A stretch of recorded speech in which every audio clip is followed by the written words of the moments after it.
This bill was introduced by Councilmember Jawando, Katz, Albornoz, and myself, and came out of an Office of Legislative Oversight report that Councilmember Jawando requested that showed gaps in demographics and data analysis of residents who experienced interactions with police, including stops, searches, citations, arrests, and use of force.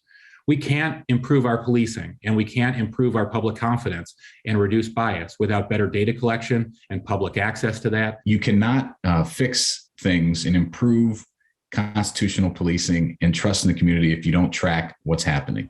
And when this original report that I asked the OLO office to look into, which showed some of these disparities, was after we had this horrible incident at the White Oak McDonald's, where you had young men stopped and detained and called the N-word, but also issued trespass violations, which say that you can't come back to this establishment for a year unless you'll be subject to a criminal trespassing arrest.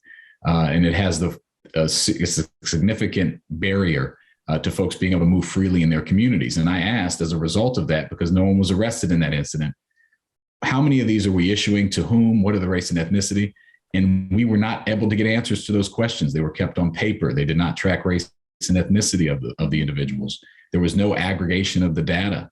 And that kind of led down a rabbit hole, unfortunately, where we are missing a lot of data. We don't track currently stop and frisks that happen, detainments on the street where people are asked questions.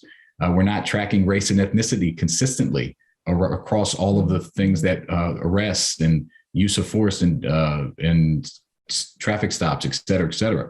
And so this bill would make sure that we get, as the council and the public on Data Montgomery, get all that information so that the police department as well can improve their practice and improve community trust, because you can't fix what you don't know.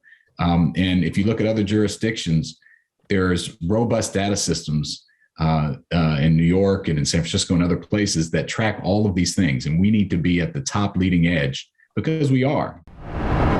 It would be a yearly report that would be required. And the council obviously could hold sessions at the Public Safety Committee or at full council on any of the data, and the public would have it at Data Montgomery. So there usually is a implementation timeline of 90 days for the bill to take effect, and then the report would probably be started requiring it next year. From up county to down county, to stay in the know, like, share, and subscribe to our channel.